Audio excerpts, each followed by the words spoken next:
Finally finished the hut. The first video, I would just gotten her done as far as the framing. Got a little fire pit in here now. What I forgot to mention before also was I literally used the living canes as support beams. That's why it's a living shelter. I did have to add some extra support beams down the middle, but they're still made from cedar that are framed out with larger bamboo canes. Last step really is to figure out what I want to put on the floor here. You can see I added a lot more healing crystals. I got a lot more to add.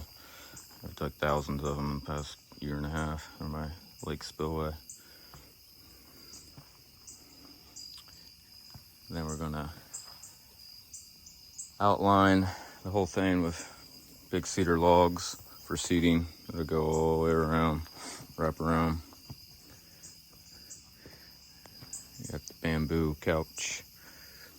Another cool thing is with bamboo, since they're hollow between the nodes, they can be little bases basically for flowers, whatever you want. That's why they call it Cherokee plastic.